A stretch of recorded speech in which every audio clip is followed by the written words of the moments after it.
Awesome. Thank you so much, James. And thank you, Amber, and thank you everybody for having me. I'm really excited for this, and I can't thank you enough for taking the time um, to host this and to have this really important topic. I did have a PowerPoint. I don't know if we'll be able to share that or if I can share my screen. You should be able to share your screen. Okay, perfect. Made you co-host. Do that. And hopefully this is working. Can you see the PowerPoint on your screen? Yep. Okay, so perfect. So my name is Lee Druritz. I'm from the United Way of Pioneer Valley. I'm going to warn you now, I have a bunch of screens up. So if I keep turning away from my camera, that's why I'm doing it. My apologies. I'll try and remember to face the camera. But that's why I keep turning away, just to read my notes and stuff. I'll also say there's a bit of a new PowerPoint. Took a couple days off unexpectedly, so it's not the most exciting, but all the important materials are there. So hopefully we can get this a little more fixed up in a few weeks. But for the moment, it's not the most exciting PowerPoint, but it's got all the important details. So that's what matters, right? So just a little background information. The United Way of Pioneer Valley, we're a 501(c) nonprofit. Our headquarters is in Springfield, Massachusetts, and we work all across Hampden County, South Hadley, and Granby. There are other United Ways, so you might hear about the United Way of Hampshire and Franklin County. They obviously work in Hampshire and Franklin County, United Way of Berkshire County, and there's United Ways across the whole state. But United Way of Pioneer Valley, we focus mainly on Hampden County, and our headquarters is in Springfield. Our direct service programs, because what does the United Way do? Well, we do a bunch of direct services to help support people with basic needs. So those are things like financial wellness, which is why I'm here, but also food security, volunteering, things like that. And I'll speak a little bit about some of those programs. Another thing I want to mention before I forget is you'll find my email address in the emails that were sent out by Amber, and I can try and put it in the chat. Hopefully I don't forget, but please feel free to reach out to me at any time. We're here to help. We're here to support you. And one thing I can say about financial wellness is, we're going to take the 90 minutes here we have to sit down and talk about this, but it's a never-ending process. Financial health is just like our, personal health. It's something that never stops. We're always dealing with it. So I'm always here to try and help you as best I can. And I can't always guarantee I'll have the right solution, but I can try and find somebody who can help you. So with that being said, I guess we can get started. So this is a presentation on budgeting and budgeting. Well, what is a budget? Do you guys have any ideas? What you guys feel when you see the word budget? What you think, feel?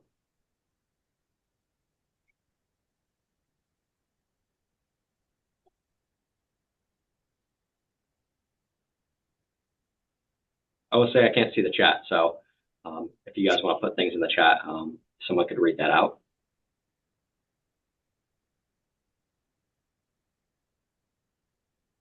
Feel free to unmute yourselves to answer questions too, folks.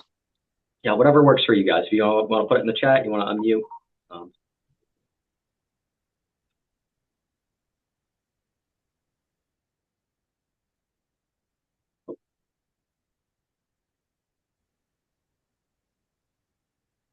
So I know budgeting is often an intimidating process for people. That's very true. And that's one of the reasons why we're going to talk about different strategies for budgeting, because a lot of times budgeting is something people go into, but they kind of just do it, the accounting methods.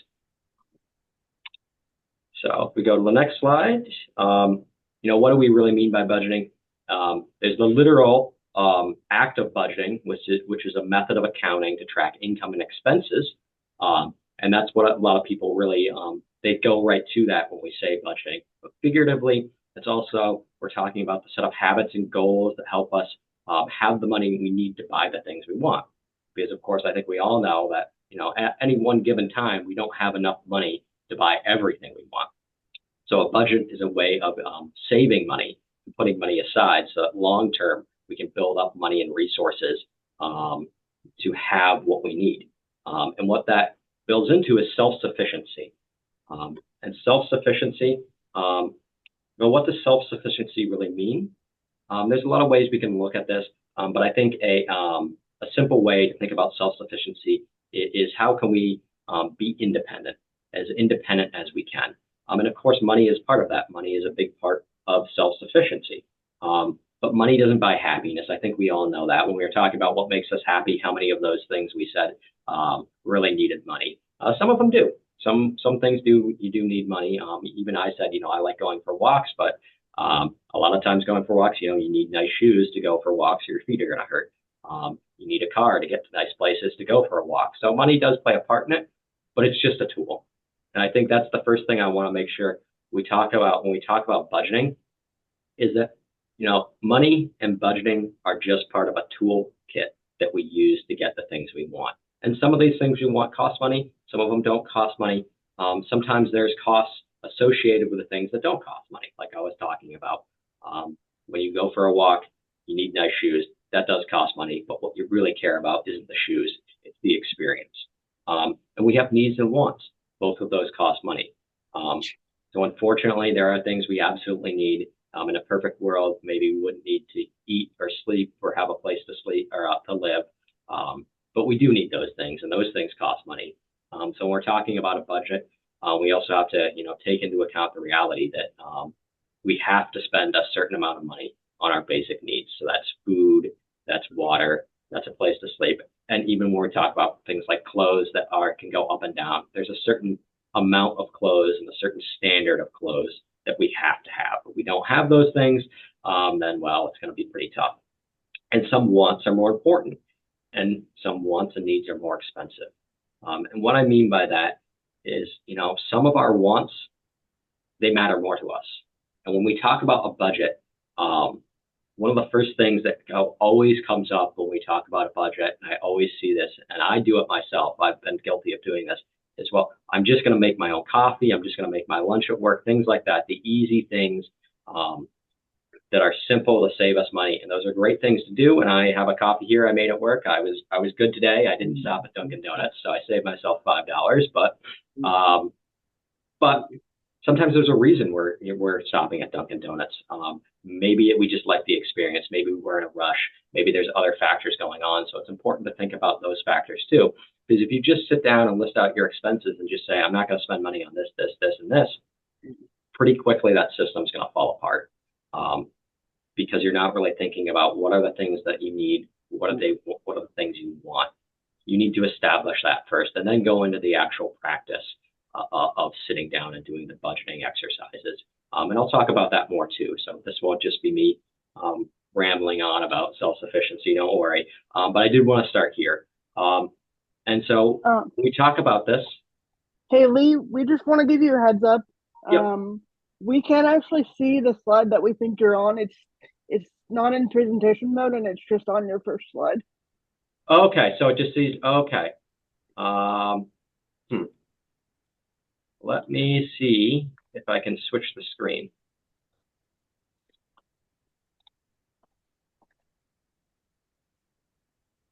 Did that work?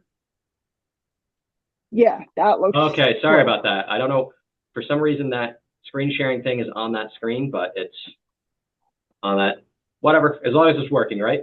You guys didn't miss too much entertaining. So,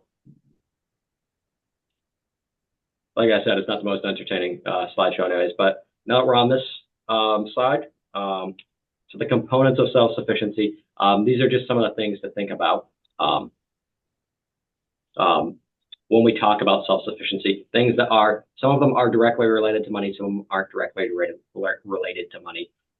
But it's just important to have these in mind when you start doing a budgeting exercise. Because like I was saying, if you just sit down and say, these are the simple ways I can save money without really thinking why you're spending that money, what's important to you, what's not important to you, it's just going to fall apart because you're not really thinking about what personally matters to you. And money is just the tool. So the first two components of this, obviously, housing, super important. Do you own your own home? Is rent affordable if you don't own your own home? Are you receiving subsidies? And for people, some people are housing insecure, even facing housing emergencies.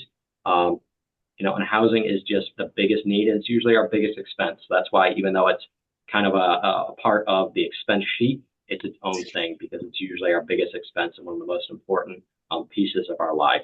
And in our homes, usually we have family members, or we go to family members' homes. So that's why it's right there. And when we think about family, do we have family members that we have to support? How much time and money does this take? And is this experience rewarding? And I put that there because, yes, sometimes family takes a lot of time and money, but it's also, for a lot of us, the most important part of our lives. So we don't want to necessarily see that as a negative, that we have family members that we love and we care for and they care for us. But it is part of our financial life.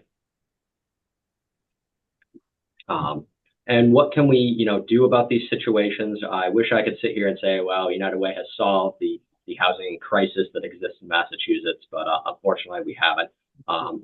But we do. The cost of housing? The cost of housing in this state is absurd, and it's one of the most important things that comes up in these discussions is housing and how do we get support for housing. As United Way, usually what we would advise people to do is to go to 413cares.org. So this is an organization that's part of the Public Health Institute of Western Mass, which is part of Bay State Medical. But it has a directory of resources, and you can see there housing is one of the resources. And one of the reasons we tell people to go to 413cares.org is because a lot of housing is centered around the municipality you live in.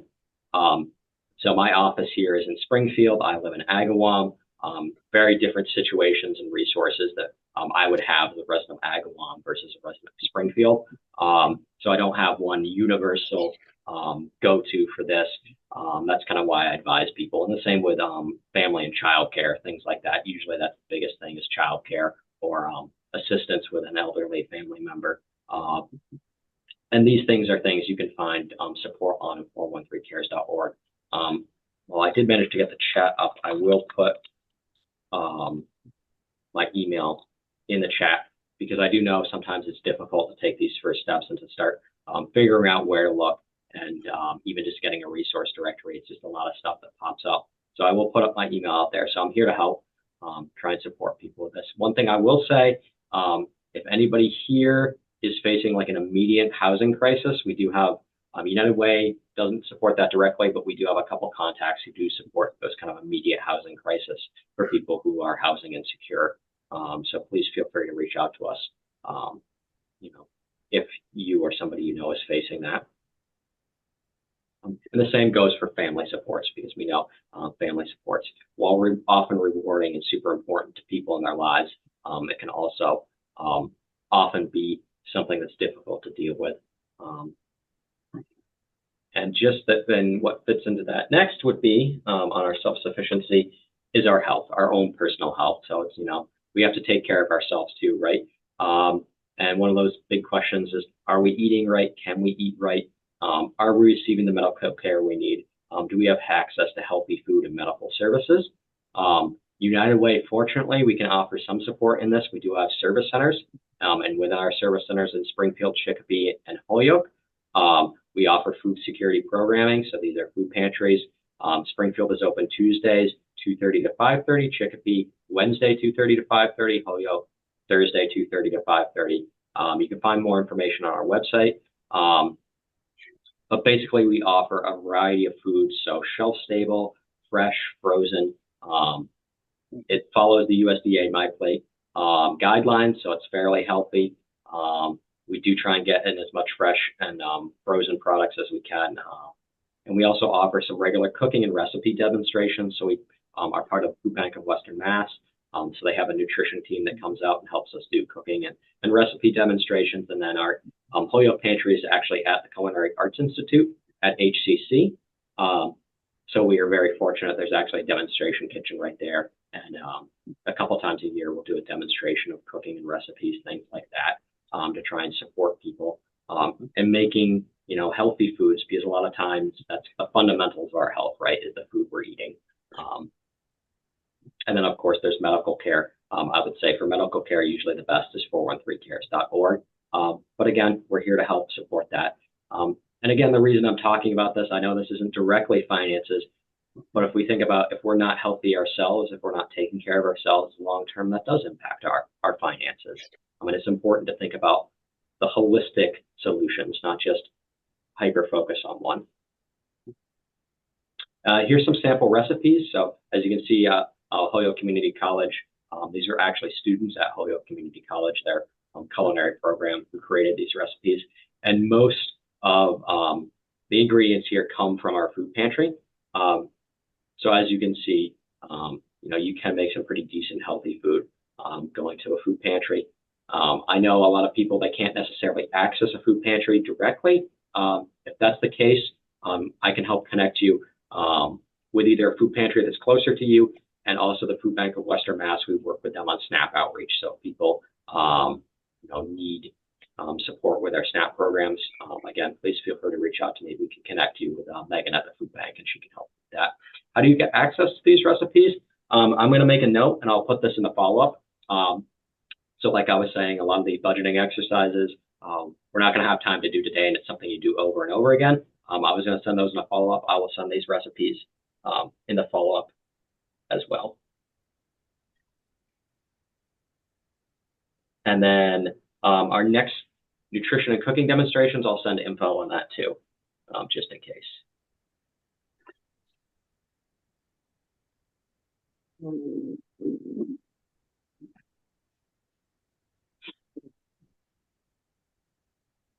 Oh, didn't mean to click, but hey. So our next slide is networks. And the reason networks are so important is because I think we all have felt this a little bit in our life, that it's not what you know, but who you know. And can we rely on others to help us? So networking is just so hugely important to our lives because, our families are great. We love our families, but we also have people who are like family in our lives. And those are our networks, the people we can rely on to help us. And that can make a huge difference in our life. I think one of the classic examples of this is if, we think of family, if childcare is an issue, do we have a friend who's not a family member that could help us with childcare? Things like that. That does make a huge difference. And if we go back to that coffee example, maybe the reason we're spending so much money on coffee is because we need help taking care of somebody. So if we just think up in our head, okay, I'm just going to stop buying the coffee, we're not treating the underlying reason we're doing that. Then we're not really helping making an effective budget. United Way, we offer a program called Volunteer Connect. So this is a volunteering portal. It has postings from the United Way of Pioneer Valley, but it also has postings from other agencies and organizations throughout the region. Because again, we know with these things, if you live in Palmer, being offered resources in Springfield, that's difficult. And we want to try and get those resources as close to you as we can. So some of these resources are from United Way. Some of them are from outside organizations. I will say we are just about, I want to say it's May 1st, we're going to redo the website just to warn you. So it may so if you go on today and then you go on in 2-3 weeks, it looks completely different. You're not crazy. We're redoing the website. It's going to be better, I'm told, but just an FYI. One of those things that comes out of nowhere, But of course, we are talking about finances. So another aspect of self-sufficiency is our debts. Do we have safe debt? And what do we mean by safe debt? We mean things like mortgages, car loans, education expenses. So these are things that we know the vast majority of people are just not going to be able to afford. As nice as it would be to be able to afford a college education, a house, and a new car, right off the bat, most of us don't have that kind of financial capabilities, so we're relying on banks or financial institutions to lend us that money. And safe debt, it's kind of a combination of, are we using the debt for things that are investments in ourselves, like a house, and are we using good financial institutions? Also, that goes into that, are we paying our bills on time? I know credit scores and credit comes up a lot. I don't have time to go into all of that in this presentation, but I will say, when we talk about credit scores, the most important thing really is to think about are these two factors. Are we using, good debt that's from reputable financial institutions, and are we paying our bills on time? And are we limiting our debt to those, necessary big purchases, not using credit cards, but instead, something like a mortgage or a college loan, things like that. If you're doing those things, your credit score will follow along with you, and it will improve. And are we making progress in reducing the debts that we have? So a lot of times, we do get into that situation where it just happens. We do have to take, on debt. And are we making, good progress in reducing that? So resources, I know these things come up a lot with people. And a lot of people have very specific, questions like, is this credit card good? Things like that. What I always advise people is, your local banks, they are a good resource for this. I picked Munson Savings Bank and UMass 5 just because we work with them as volunteers. They volunteer with our Thrive program, but there are other local banks out there, other credit unions. That's usually what I tell people is your local banks, your local credit unions, they do have a lot of good resources. So Munson Savings Bank, they have a financial wellness webpage. So they partner with a organization called Bonsai. It has all sorts of resources on educational things, on credit, debts, things like that. And then UMass 5, they have one-on-one coaching programs. So I think the nearest one is in the Trinity Health Mercy Medical Center. But you can really just walk in there and ask for some financial advice. Again, United Way, we're here to help. But I will say, we're not trained financial advisors. That really you should go to a bank. And I know that's difficult for a lot of people, so that's why we try and invite the banks out to try and speak with people. But they are there to help. If you like help making those connections, again, United Way is here to help. But, credit and debt, it's its own thing. So unfortunately, I don't have a ton of time to speak on that one. But again, I know, if you're looking for what is the easiest way to understand where your credit score and things like that are coming from, really it's, do you have the safe debts and are you paying your bills on time? And I would say Munson Savings Bank, if you're interested in more information on that, they do connect. Their webpage does connect with a ton of information on credits and things like that. So personnel development, of course, this is also a big part of our financial wellness too. Education. Do we have an education that helps us get a better job? And is our education in the right field? Because I think it's important to understand that just because we're making a lot of money doesn't necessarily mean we're happy. I think we all know people that have good jobs that don't pay a lot but are pretty happy, and people have good jobs that pay a lot but they're not happy because it's not what they want to do. And then employment. Do we have a job? Does it pay enough? Does it have benefits? And of course, finances. These are the biggest contributor to our income and our financial well-being, because this is where we get our money, and everything that comes after that in terms of finances is dependent on our personnel development. If people are looking for support on this, usually we say go to a community college, HCC, SDCC. They have some great programs there that can help people with their workforce development. It is important. We understand that. Both, do you have the job that pays enough, and do you have the job that's fulfilling to you? And I do want to, and I know I keep saying that, but when we talk about the finances, it's really important to keep that in mind. Is this fulfilling to us? Because money is just a tool. Don't get so caught up in just the raw numbers.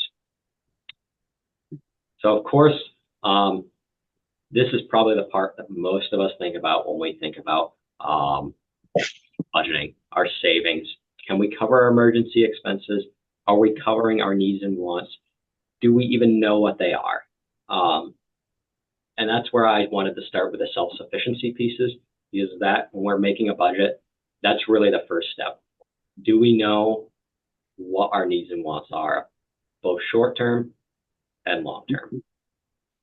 Are we covering our needs and wants? So that's kind of the next step is, okay, now that we know what we want and what we really need, do we really have all our needs covered?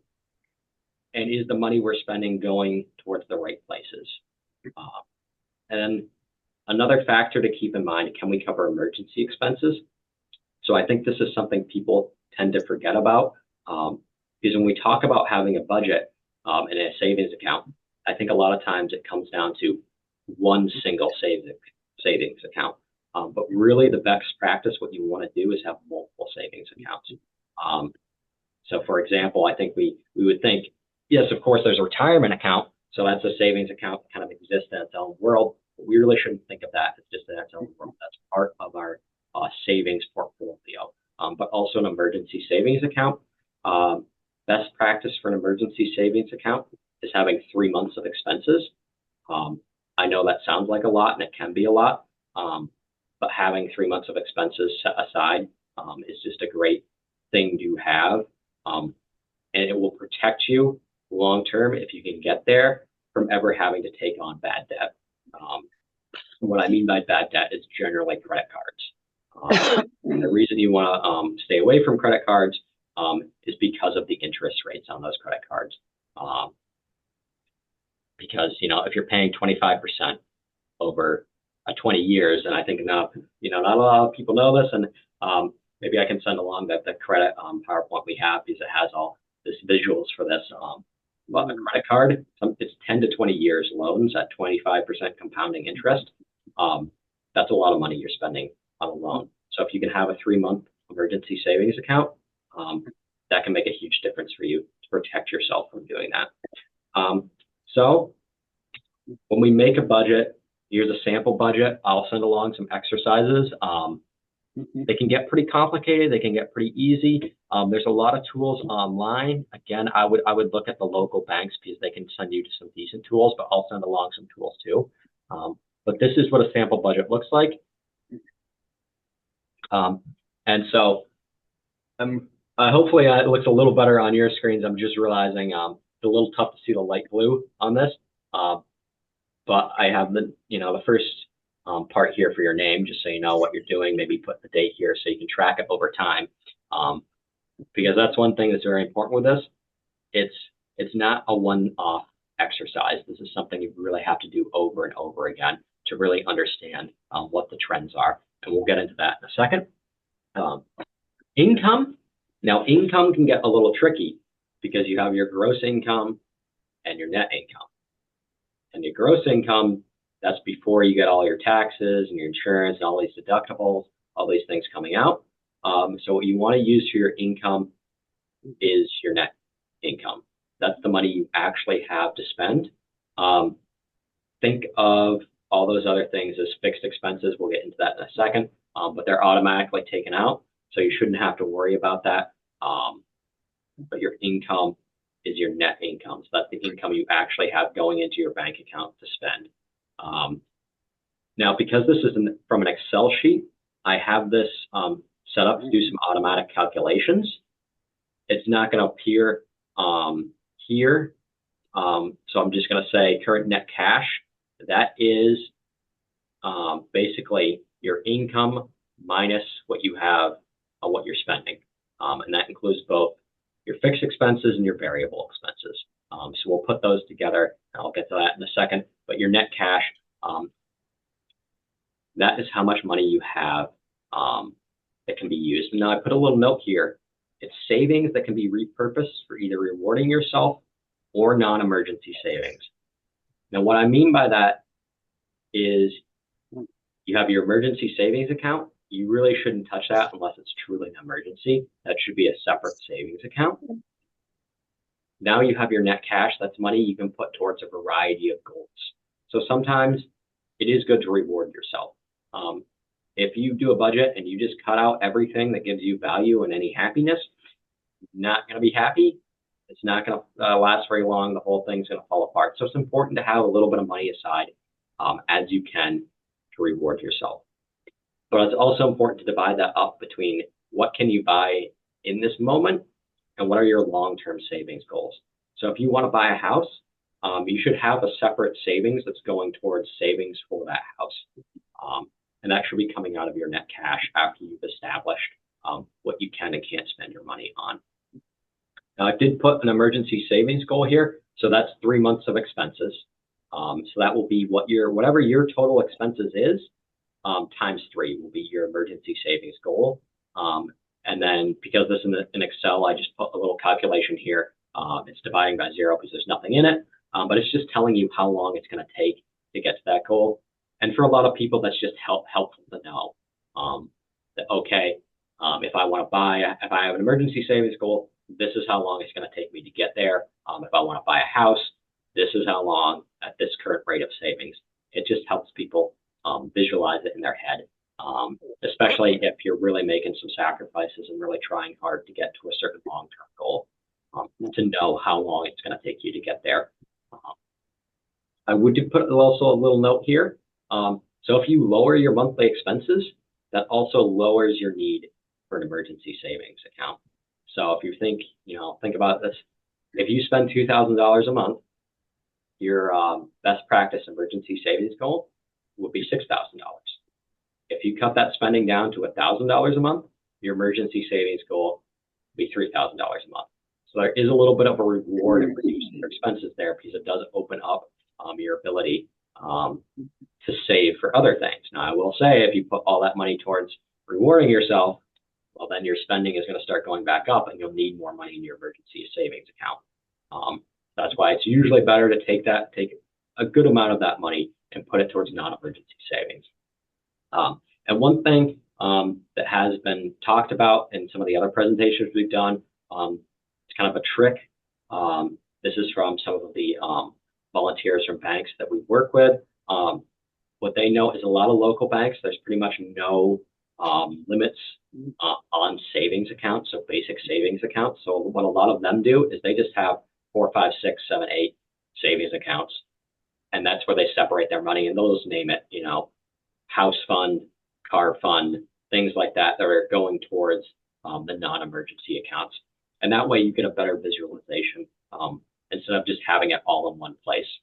Because it's tough if you have your emergency savings account and all your other savings together. It can be tough to separate those out. But that's not, not something you have to do. It's just a way to make things easier. And we would recommend using some sort of financial institution like a local bank, just because it makes it easier and it does build those connections. So going through the budgeting sheet, we have fixed expenses.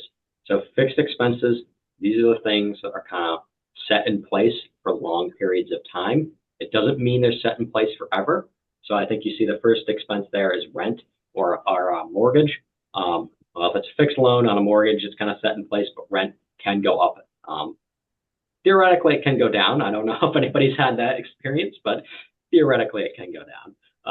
Usually it goes up, but it stays in the same place for a long time. Communications, utilities, those are things like electrical, phone, internet. And the way you set up these expenses, it's based on whatever works for you. Just for the ease of visualizing this, I tried to condense things down a little bit, because otherwise it would be this huge list. It's kind of dependent on what your fixed expenses are, but fixed expenses, they're just the expenses you have that are going to come in every month. They're going to be the same thing.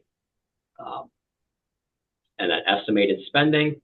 In this example, it's kind of an estimate of what you're spending, and that's the first step is to estimate what you're spending. But as you go through this over and over again, what we'd recommend is really tracking your expenses over the month and actually really writing them down in one place. For two reasons. The first is it will just be more accurate. You'll get a more accurate visualization of what you're spending. The second is a lot of people realize what they estimated they were spending. For example, on dining out, that's usually the biggest one. It's a lot more money than they were expecting. So that's why it's good to really, track those over time and start really tracking every expense you have. Doesn't mean you need to be perfect. We all make mistakes. We all have trouble with this sometimes, but it does help you, I can say from experience, to track things over time. Next, we have variable expenses. So these are the expenses that can go up and down. Clothing, food, dining out, entertainment, gifts, transportation, self-care, medical, credit cards partial. So if you have credit cards that are you're paying debt off on versus credit cards that are just a one-time payment.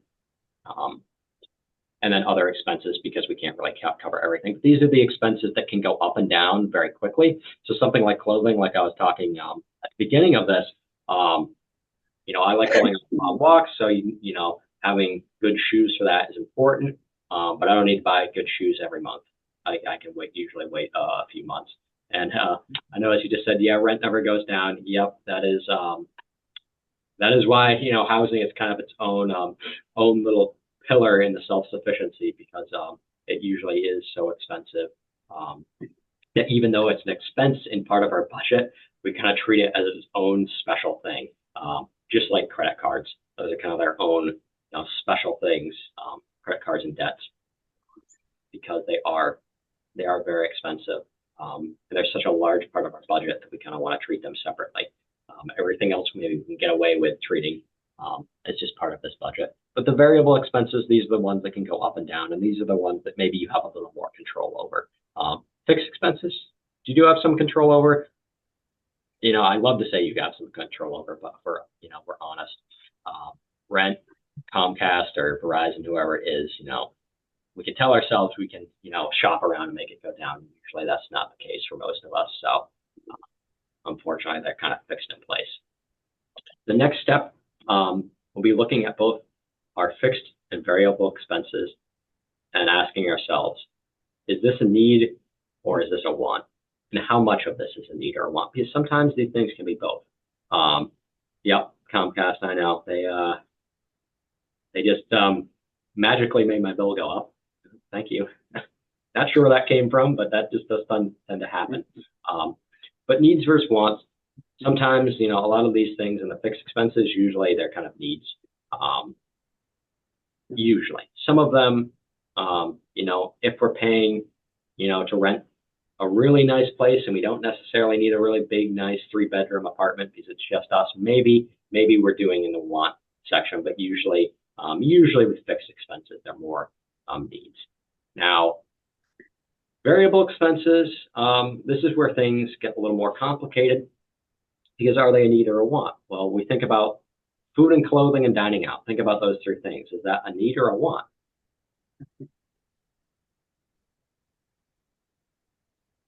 I mean, we do need food and clothing, and sometimes we do need to eat out, but sometimes it's also a want. Because do we necessarily need to dine out? Do we necessarily need that clothing? No, not always. And that's where it's important to understand what our actual wants are, our long-term goals, because this is where people run into the problem with the needs versus wants. And the next step, which is, could this be reduced? Those are usually the things that people say, well, yes, I can absolutely reduce my clothing, food, and dining out and entertainment expenses, things like that. But then it's not really taking into account, 1, why we're spending so much money on that, and 2, is this adding value to us? And a lot of times it is adding value. We don't want to take away value. We want to think about this strategically and understand needs and wants. So I wanted you to do a little case study so we can actually see how a budget works. So we're going to meet Sam. So Sam just finished a culinary program. Sam has a new job. Sam's take-home pay, so net pay after taxes, after insurance, after all those things, is $2,181.25. Sam was unemployed, so Sam is receiving a variety of benefits, and Sam has 2 children, age 2 and 3. So this is what Sam's current budget looks like. So you can see up here in the income, Sam has that $2,181.25 coming in. So Sam is doing a pretty good job. So Sam's net cash right now is $774.25. At Sam's current spending rate, her emergency savings goal would be $6,543.75. It would take Sam, well, actually 28 months at Sam's current monthly savings rate to achieve that goal. So maybe that's something Sam wants to think about is, Sam has quite a bit of net cash, isn't putting a ton towards that emergency savings. And that's what this current monthly savings, that's that emergency savings goal. So part of this, I remember, if you guys remember, I said Sam was receiving some government benefits, and that can make budgeting a little tricky. So I put these in yellow just so you can see where those government benefits are going. Because something like food, so Sam is receiving SNAP benefits, so Sam isn't spending any money on food technically, but the money Sam is getting in from that, we're not going to put that towards income necessarily, because you can't spend EBT benefits on anything you want. It's restricted towards the food budget. And it's important to remember that if you're taking into account some government benefits into your budgeting, you definitely want to take that into account, that you have government benefits. but you want to make sure you're putting them towards the right expenses, because an EBT benefits, that's not going to help you with something like medical expenses, unfortunately. So as we can see, this is what Sam is spending Sam's money on. Like I said, Sam has a $774.25 in net cash savings. So maybe Sam could spend some of that money on emergency savings. Maybe Sam has some long-term goals that Sam could put that towards. But Sam could also spend a little bit of that money on things that would help her. But because Sam is starting a job and Sam is on government benefits, Sam is going to face something called the cliff effect. I'm not sure how many people are familiar with the cliff effect.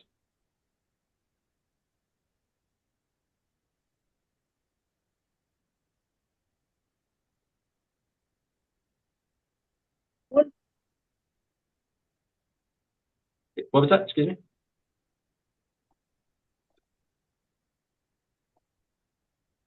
Like maybe not.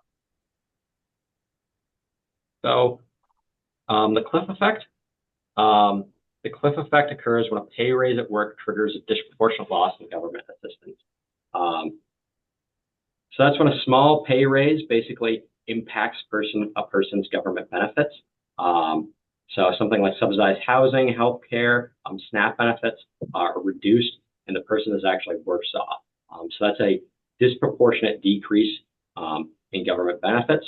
So if we think of the total net assets that Sam had, Sam's new budget has changed dramatically. So for the biggest change was in the food budget. So Sam has lost SNAP benefits. So Sam now has to spend a lot more money on the food expenses. As you see, rent has also changed, communications has changed, childcare has changed. But there are also some other changes. So a lot of times when people face something like this, it's stressful. So dining out has increased, entertainment has increased as well. So these are one of the things to plan for with a budget. If you have government benefits, it is the cliff effect. I wish there was an easier way to do this, but there's really only one tool we know of if you're facing the cliff effect, and that's this Economic Pathways Coalition tool. So it's a partnership of Springfield Works, the Economic Pathways Coalition, which the United Way is part of, and the Federal Reserve of Atlanta. I have the link here. It's a little complicated to use. So again, United Way is here to help you use it if you want to. But it tells you things about location, household members, your assistance. So that's the kind of government benefits you have and some target occupations. And what it can help give you a idea of is when government benefits will start falling off. And this is just another thing to take into account with a savings account. So in emergencies, maybe you use your emergency savings account for this. Maybe you have a separate savings account that's set aside to help you prepare for this. But it's basically a savings account that would help you be ready in case you're facing the cliff effect. And it does generate all these fancy graphs. And it's basically just telling you at what point you could expect these decreases in government benefits to happen. It isn't the most user-friendly. That's why I always say, if you're intimidated by it, please reach out and we can help go through it together, because it does get a little complicated. But it's important to know these things. And, when you're budgeting, it is a long-term process, and some of it is just foresight. What are your expenses going to look like in a year? Because, there is inflation, there's changes in benefits, changes in income, things like that. That's why you can't just do it once and get away with, having that budget. Now, I know for a lot of people, there's a question, well, is it worth it to go through all these processes? And I do think, yes, it is absolutely worth it. Because one, like I was talking at the beginning, money is just a tool that we have to get the things we want, to set our goals, to get them. And then the other thing is just compounding interest and long-term wealth. So we think about something like owning our own home. This is just the value of homes in Massachusetts over the past few years. So you can see they've gone up dramatically. And as we've been talking about something like rent, rent never goes down. But owning your own home, suddenly instead of, that working against you, it's working for you. 401ks, things like that, retirement accounts, those can be a huge help to you. And those, build money for you. So long-term, having these savings accounts and these investments in ourselves, it's fantastic for you. It's one of the best things to do. So one of the things I wanted to talk about too is, this quote, money is what we use in this world to get the things we need and want, like it or not, is part of the foundation upon which the world is built. And I like that quote because I think it's kind of realistic in that it accepts that money is a tool that we have to use, but it also helps us, understand that it's not all of it. It's just a tool. And so, one of the questions I wanted to ask to you is, what does money mean to you? And there's a bunch of different, check boxes here, but maybe we can, talk about it and or put it in the chat, because a lot of people they have just different feelings about money, and something that's important is to start figuring out where our feelings about money are. So I would say definitely commitment for me. Money is this big commitment. It's always something that you got to keep doing over and over and over again. I just talked about the budget. Making a budget. It is a commitment. And commitments, they're good and bad. There's positive and negatives to that. So I don't know how about you? Yeah, end of life and death expenses. That is one where one piece of advice I'd have is go to a local, talk about a local bank, talk to them about that, and that they can help you set that up. Career pathways, that's something to think about when you're thinking about a career pathway and your education. Does the job you have provide those benefits? End of life planning. There are organizations out there that can help you connect with that. So maybe 413 Cares. There could be some planning out there for that. But I'd say, that's something that we can, talk about maybe outside of this presentation. If you want to come to me and talk to me about that, I can help try and connect you with some resources on that. But, I will say there are a lot of expenses associated with passing on. Unfortunately, a few weeks ago, my brother actually passed away very unexpectedly. And it is very expensive, unfortunately. He did have a good job, so and his wife is able to deal with that situation. But that's definitely something that we do have to take into account when we talk about our long-term savings and goals. But again, I'd say go to a local bank, or I can help connect you with maybe some resources on that. And I will say, if you're feeling like you need to talk to somebody, United Way is definitely here to help. Both that you can come to me to talk, but we also operate the local 988 hotline. So that does that's 24/7, someone to talk to.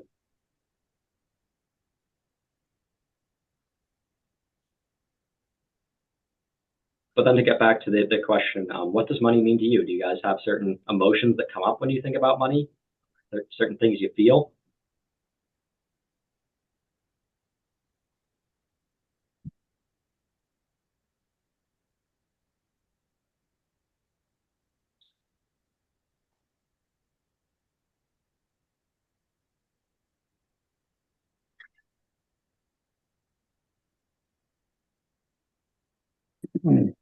Somebody said stress. Yeah. Yeah. I think that's I definitely would one. second that. Yeah. I think that's definitely a feeling a lot of people have. And I think part of the reason for that, Me and others with disabilities, I feel like it's something that holds us back. yeah, yeah.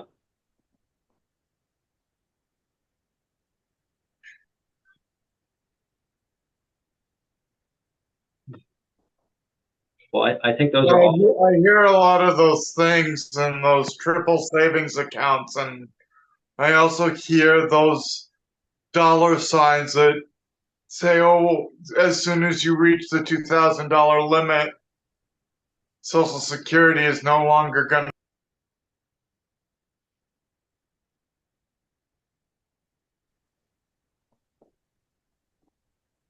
And I just can't imagine. Yeah, yeah. I think those are very common things that people feel. And there's good reasons to feel that. We were just talking about the cliff effect, and that essentially is the cliff effect. That you have this pressure on you.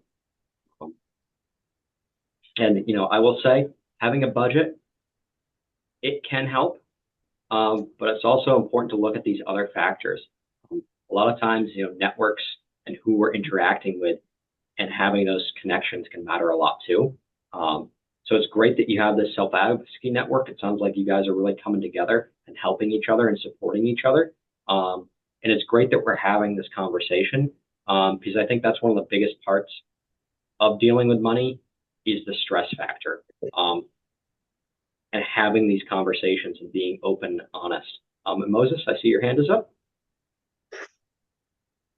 Yeah, my only problem is how do we know that this will work? Because what James said, I agree completely. And plus, since I don't, and plus, since what about if someone does this and they basically lose, their Social Security, or some people may think that this is some kind of a hoax, so that way people just want your money and they won't even help you. It's like, how can we? It's like, how can people know if this is real or if this is fake? Yeah, yeah. That's a great question to have. And I understand why people feel that, especially when you're facing something like the cliff effect, because that's just not fair and it's just not right. I truly wish I could come here and say I have the perfect solution for the cliff effect. I don't. The best I can do is be honest to you about it and say that we can help you. Because there is no solution. The best solution that I can offer you is helping to budget and helping to set aside some money to be prepared for it. That doesn't guarantee anything. It doesn't guarantee anything. And it doesn't guarantee anything on your career pathways. And I don't want to sit here and be dishonest about that. But I can say, we are here to help.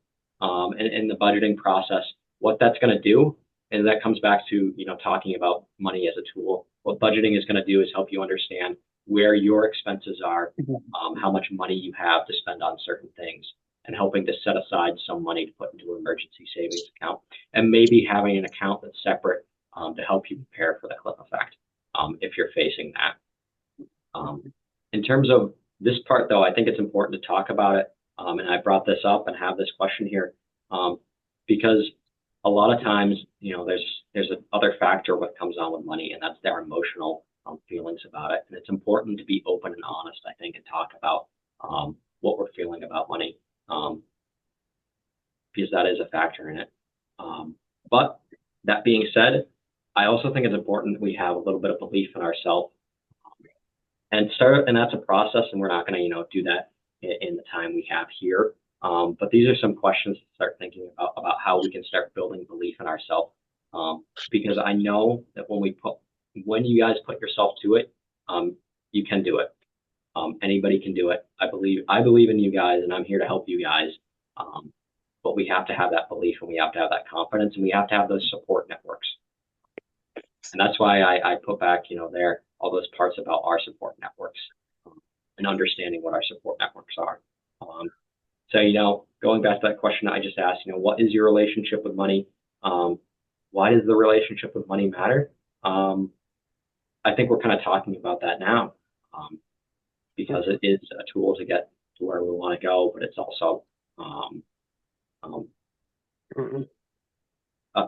it can be, in our minds, something that can stand in our way. But I think another question, the next question there, how much money do you think you need to be happy? I think that's an important question too, because we're thinking about, more. But have we really thought about, okay, this is really the amount of money I actually need to have the things I need, and why that amount and what for? So maybe that's a next step to start thinking about, how much money do we need to be happy? And if we start really thinking about that, are we really planning for that? And maybe this is something we can talk about. If you had that much money, how would it change your life? What are the things that matter? Are the things that you're thinking about changing? Are those things that would, necessarily be things that we'd spend money on? So when I talk about, what are things that, to me that I'd like to have to change my life? I'd probably like to take a few more walks, have a little more time to do that. Probably need a little more money to spend on clothes, the good clothes and the good shoes, maybe, but my shoes are kind of old, so I kind of need some new ones anyways, but is that something that necessarily I need money for? A lot of times, yes, you do need a little bit more. What are you willing to do to get that money? What are you not willing to do to get that money? How important is it to you to have more money? How is money a part of your everyday life? What could you or would you do if you had more money? So when we start thinking about these questions, I think it's important to put that, that context there.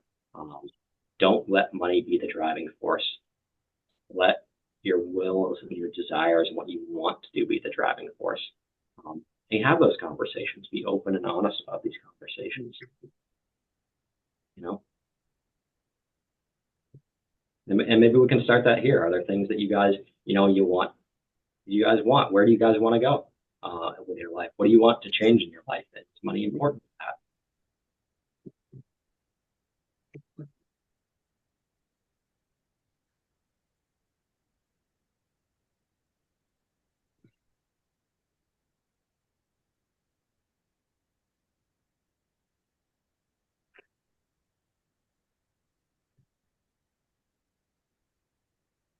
Moses? Yeah.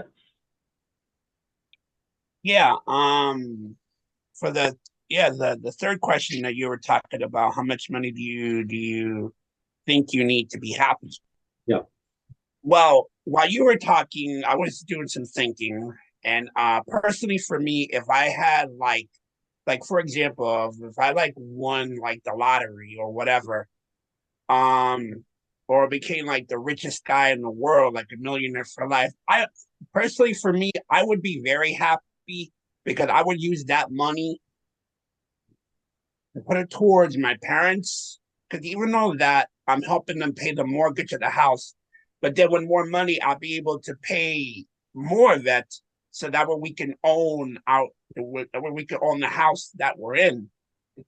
Because I'll be happy. I wouldn't think about myself. Yeah. I would think about others, like my parents, or even for that money that I have, I'll put some aside because I'm doing things for St. Jude, that I'm helping kids.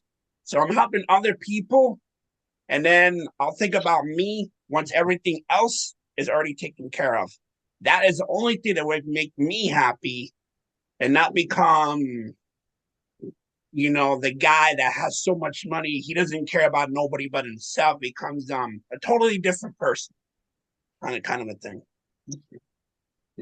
Yeah, absolutely. And I think that's a great answer. And I think, in there, if we think about that answer, there's a lot about it that's about other people. And I don't know, do the rest of us feel that way? Is that what we're thinking about when we think about, if we won the lottery, what will we do with that money? I think my answer would be pretty similar. I'm not that generous. Yeah.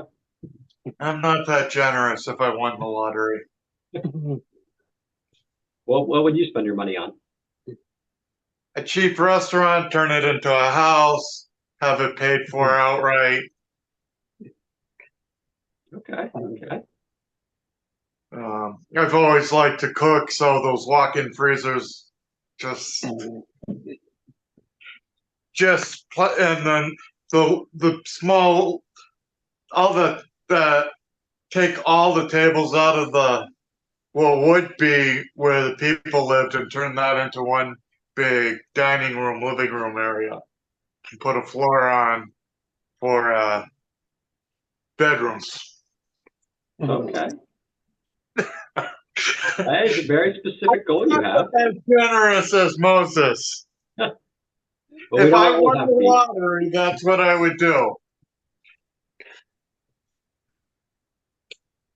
Well, if you have a dream, then they're going to do it. If that's your dream. It is, Moses. When I first started my career, I started in food service, and it's always Yeah. been a passion. Cool. Usually, most people do. Yeah, because if you actually did that, it was actually not far from where I live, and if I went to it, I might actually be your first customer, or not. If I was your first customer, I would definitely go there. If I would say, "Hey, man, one of my friends, this guy James from South Africa, he opened this restaurant. I'm gonna go check it out." No, I'm taking the restaurant off the market. I'm turning it into a house. Just with Your own big personal restaurant. Yeah. Yeah. Yeah, I can just see it now. Be my personal restaurant. You have a sign said "No visitors." Yeah. Yeah.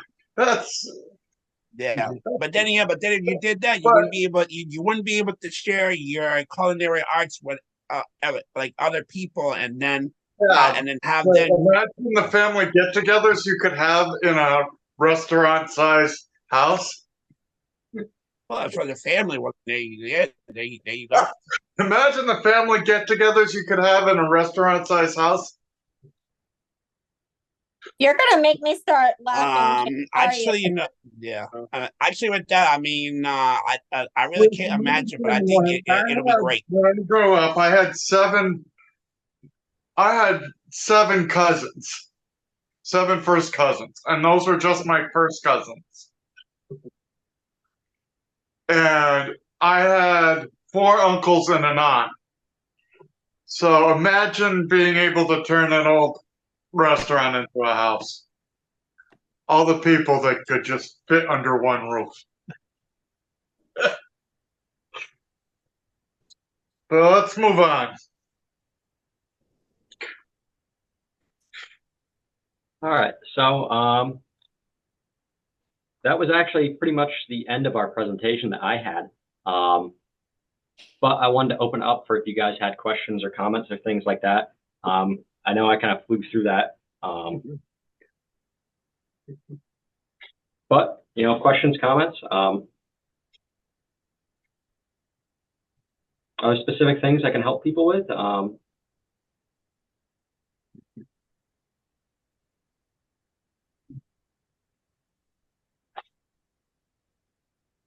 Yeah.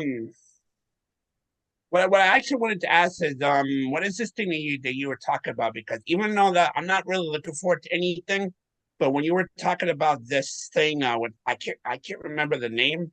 The cliff What's effect? the name?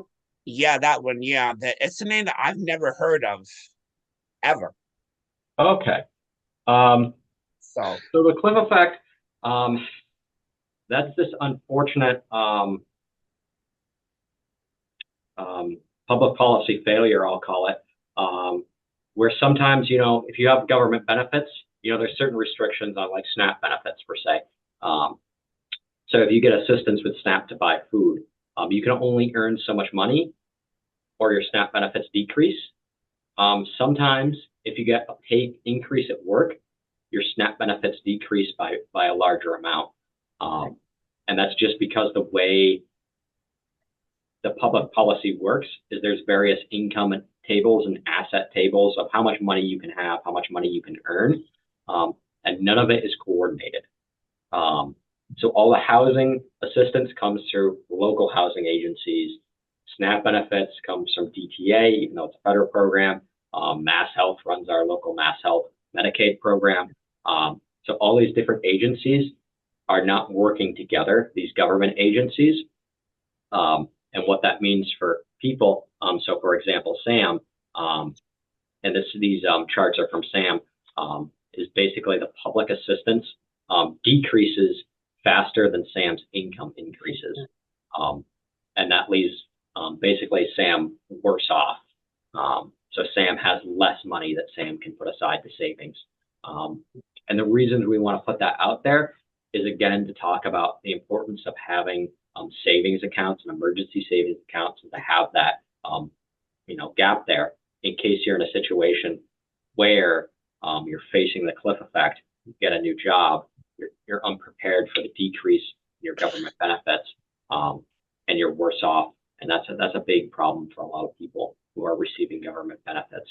And that's why we want to try and get education out there about what we can, about basically that this is a real phenomenon. It does happen. You don't necessarily, not everyone is going to be worse off. So just because you're on government benefits and you get a new job, it doesn't necessarily mean you're going to get hit by the cliff effect. You could lose your government benefits, yes, but you may very well be better off. So it's just something to prepare for and to plan for. Is that also for Social Security as well? Yeah, it can impact pretty much any government benefit. So it's basically, if you're on a government benefit that is tied to you earning a certain income, which is pretty much every government benefit, then yes, it can be impacted. But what about if a person doesn't have a job? So if you don't have a job, you have no income, so it's not going to impact your government benefits. Okay, but because it's when I used to work before the COVID hit, I will only work only a part-time, because since I didn't want to work a full-time job because I could lose my Social Security. Yeah. So then after basically, you after the COVID, I decided not to work anymore. And then I mean, basically, I just living on the Social Security I get every month, which is used to pay whatever bills in the house, and also for food, because every 2 weeks I'll spend $100 on food and $80 to pay my phone bill. Yeah, but that's about yeah. I mean, I just wanted to know, did this will affect anyone that doesn't have a job? But since you clarified it that it doesn't, so that's yeah. So if you were looking to go back and get another job, there may be some impact on your benefits. I don't know what your benefits are, so I couldn't give you a detailed answer on that. But any benefits that are affected by having a job, they are impacted, and that's most benefits. But I can say there are a lot of benefits to having employment. So paying money into a 401k, healthcare benefits, things like that, that make having a job worth it. And that's why we always want to encourage people to seek employment. And there's also networking factors and things like that. But I'm not going to sit here and not tell you about the cliff effect, because it is real. And sometimes, the cliff effect might not be as big as it should be. I know burial accounts are exempt from being touched by Social Security, but what about these savings accounts that you're talking about? So I think they're going to talk about savings accounts after me, but there are some savings accounts that are protected from the cliff effect. Because you were talking about the savings accounts and setting up two or three. I know the only one I know of that is absolutely exempt is the burial account. Yeah. Until you hit $1,500, and then and fulfill the account, and then if you touch it, then it becomes a regular checking account. I'm going to talk about savings accounts a little later on today. Yeah, and there are some savings accounts that are protected from asset limits. So you can hear about that. That'll be that's not my forte, but they are out there. Okay. Yep.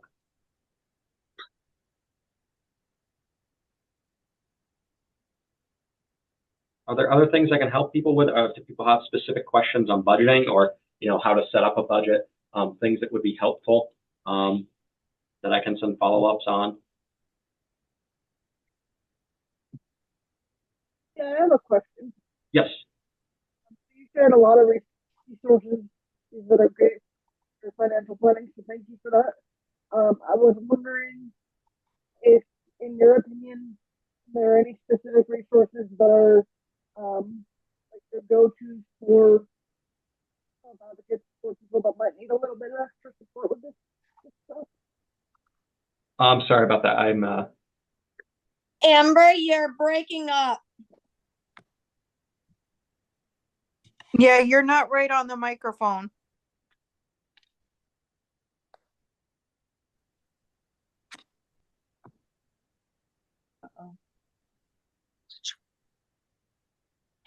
The question was about budgeting resources or financial health resources that are specific to some advocates.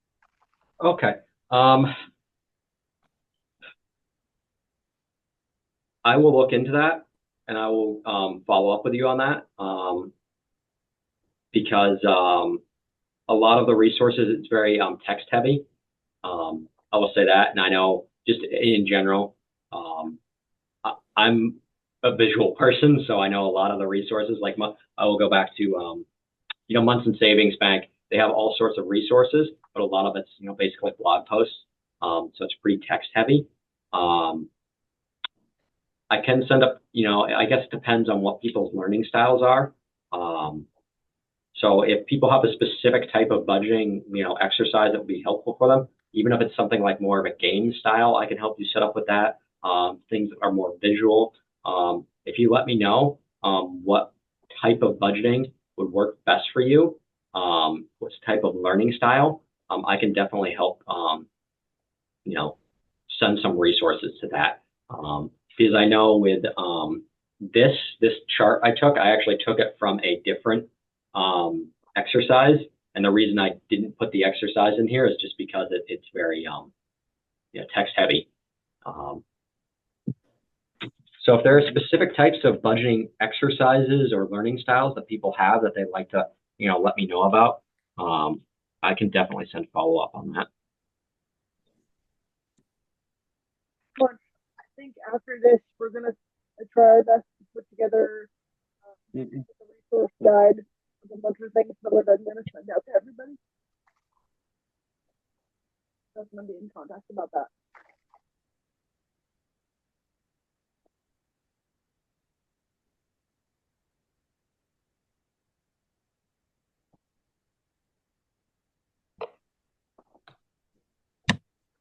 Are there other things that people have questions or comments on, or things that would be helpful that I can? I couldn't hear you, Amber. You were like not on the microphone.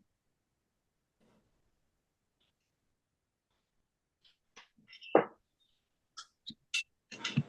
anybody have any other questions? None that I could think of. Lee, I have a question. Not come in my head right now.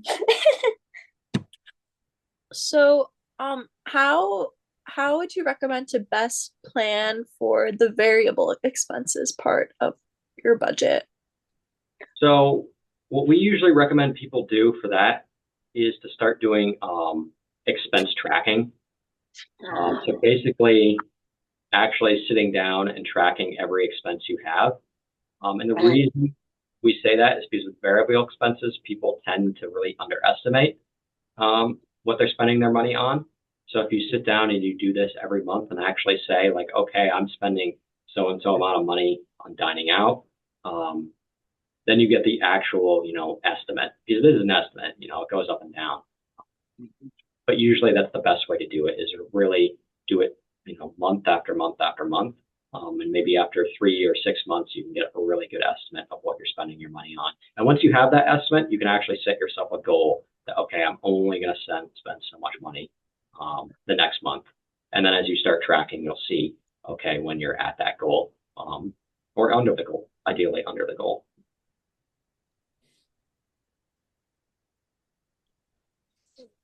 Yeah, thank you. And I can send out an expense tracking worksheets too, just so people have them. So it's basically just different ways of tracking expenses.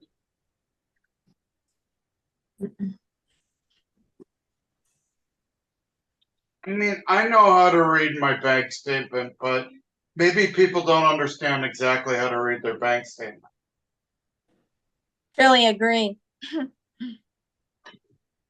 So, is there anything in there in your like tracking the in that workbook about that? Like, So reading a bank statement, yeah, I can send out some exercises on that as well.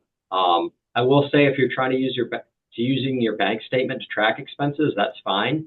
The one thing about the spending tracker is it's real time. So if you're sitting down there, so if you're getting your bank statement at the end of the month, it's telling you what you've already spent. If you're using like a spending tracker, sometimes what a lot of people find is they get about halfway through the month and they realize they've spent all this money on something they didn't really want to spend money on. And then it helps them say like, okay, like I'm going to stop right now. I'm spending money on this. I was thinking more in addition too. Yeah, because, yeah. Yeah, because you're at the end of the month, you have it all in one place. Yep. And you judge it against what the tracker, you know what I mean? Yeah, yeah, yeah. Did you have a spending tracker on the list of resources? Is there one you recommend? So we have a couple that we've used in the past, and I'll send those along. I think it kind of depends on what works for people. So usually there's kind of two. There's one that's basically a calendar, and you're going through the month, and there's one that's basically a list. It kind of just depends on whatever works for different people, whatever is easiest to keep track of. And that's what I would say. What's most important with this is find what works for you. Because if you try and force yourself to do something that doesn't work for you, then you're just causing yourself problems. And there's no right answer. There's no perfect budget. There's no perfect way to do any of this. So don't feel any pressure that there's any right or wrongs. You know what matters is you're achieving your goals.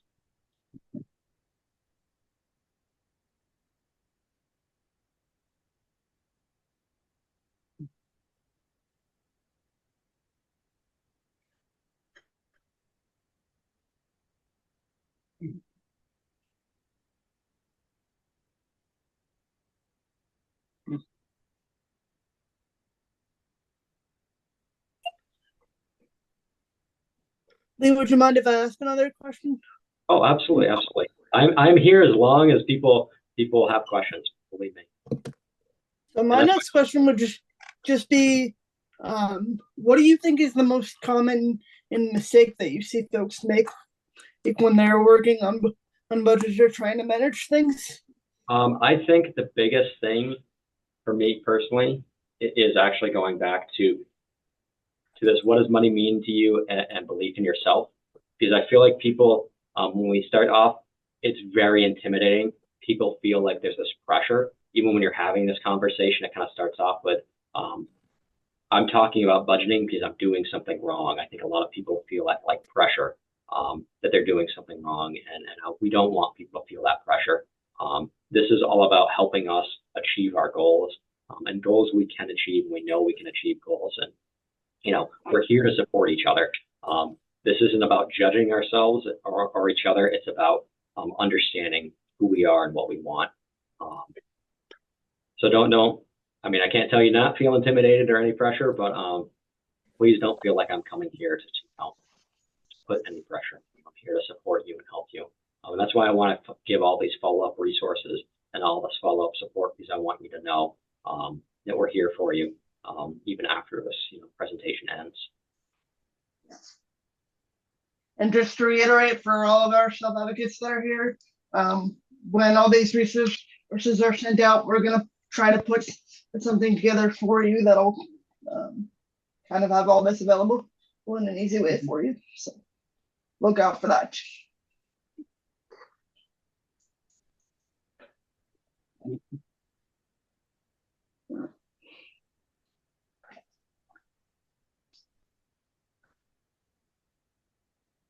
Amber, I don't have to worry about this because I have my agency that takes care of my money for me. So I don't. I have to do it all myself. Wow. So that's an interesting point. Some of you do have agencies or other support people, well, that might do a lot of managing your money for you. But I would argue that that doesn't mean you don't have to worry about it. You still need to understand what's happening with your money, because ultimately it's your responsibility, and you need to make sure that money is being managed correctly, even if you're not doing it day to day. Yep. Moses, I saw your hand was up. Yeah. When you were talking about like reading the bank statement, isn't that when you like take out money and then you actually see how much you have left? It is, and that's one of the nice things about the modern world was you have this digital banking. The flip side to that is I think a lot of times all the money's kind of being piled in one place, and that was one of the reasons why some of our volunteers suggest splitting money up into different accounts, because when it's in one place and it's all readily available, in our head we think we're tracking it in real time, and we have total control over it. But when you start separating these things out, a lot of times people do find that they don't have as much money as they thought they had, or they're spending a lot more money on things that they didn't know they're spending money on. So that's why it's important to still kind of separate things out. But it is fantastic that a lot of this electronic, banking does allow us to access this so quickly, and it does give us a real time estimate and give us the real time statements. Yeah. The only issue with that is that even though it's good to have one that's electronic, but then I think it's also a good idea. Now I don't know if people are going to agree with this or not. That personally I think, and this is what I was thinking, that maybe it'd be good if someone was to at least have electronic one, but also one, one that's not electronic, because let's say that the electronic doesn't work, at least if they have the other one, kind of like, I don't know if this is gonna make any sense. Like if you go like to the ATM, maybe to take out money, but then if your card doesn't work, you can still go in there and take out only what you need. So I don't know if that's making a lot of sense.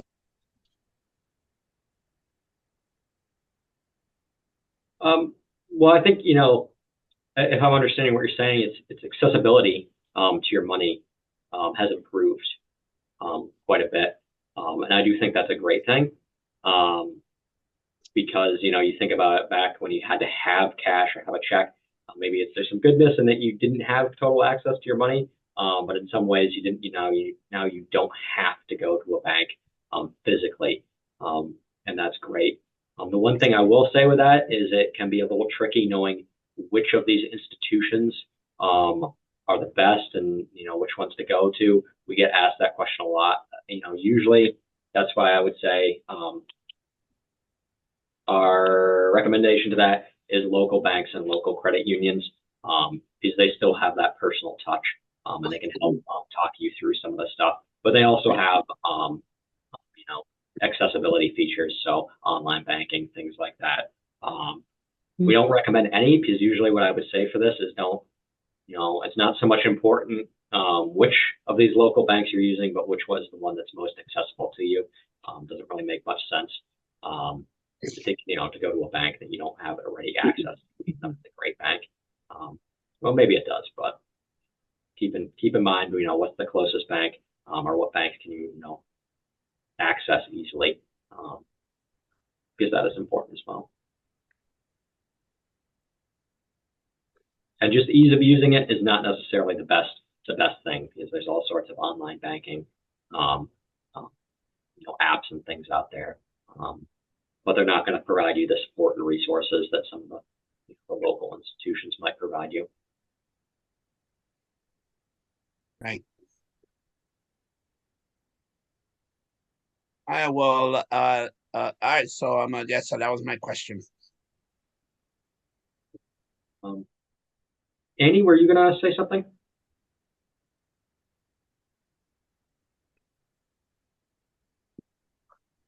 Yes, I use credit card. I use a credit card, but it's only for emergencies only, and I haven't used it in probably like 4 years.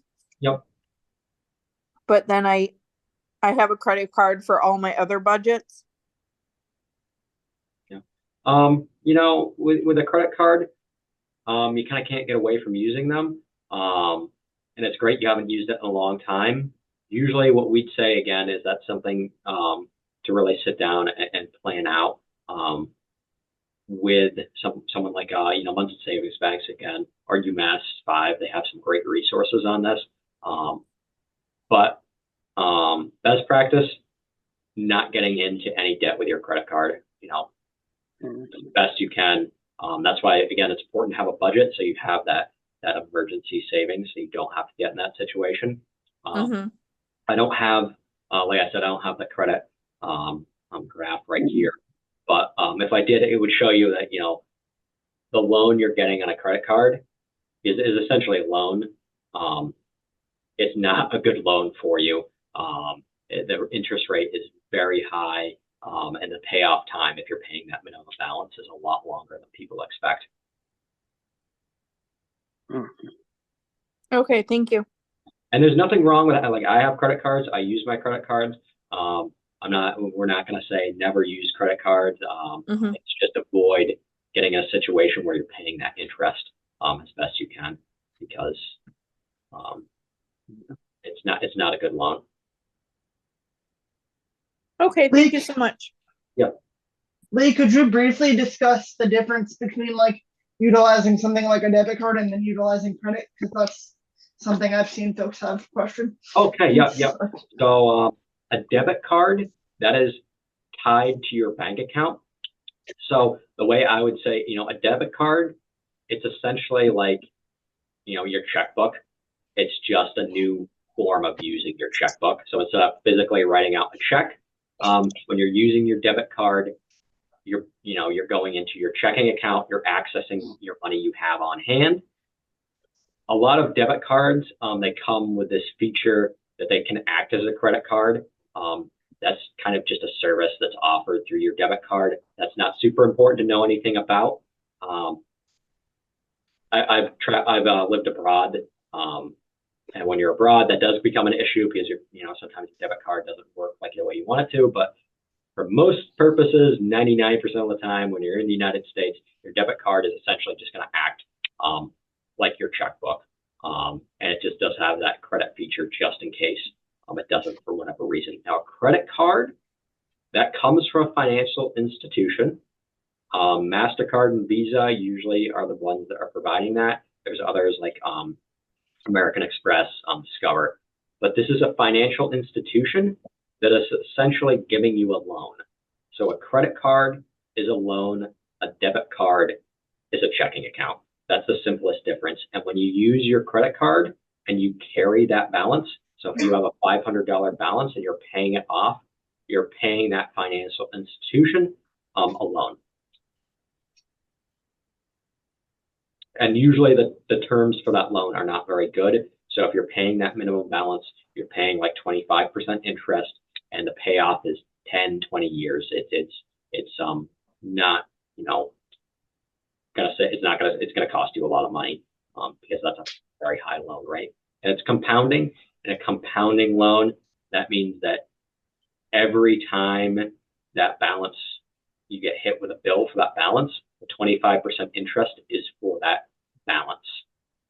So if you have a $500 debt, you pay $25 off of that debt. There's $475 left. Because it's a compounding loan, the 25% interest you're paying is for that $475 that's left. It's not, a steady rate of interest on the original amount of the loan. We actually did an exercise yesterday. I was at a presentation where I was talking about a laptop and like a laptop deal. And it was using these credit card interest rates. So it was a $650 laptop. You pay $500. You pay it off. You've actually paid $1,100 for that laptop. Just to give you an idea of how big the differences can be between what you could actually pay and what you didn't pay. But to go back to the original question, debit card is basically like a checkbook. It's coming out of your checking account. Credit card is acting like a loan. Does that make sense to everybody?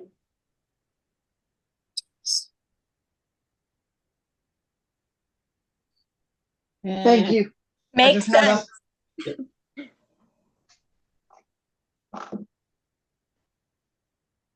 Alright.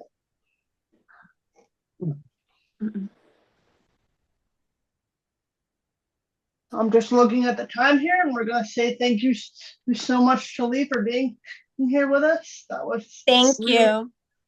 Thank you, Lee. Well, thank you guys. I appreciate it. Thank you. Thank you, Lee. Thank you guys. Thank you truly. Like I said, I'm going to send up follow-up information with this. I'm going to make sure you guys have my contact in the chat. Please feel free to reach out to me for any support or help with this.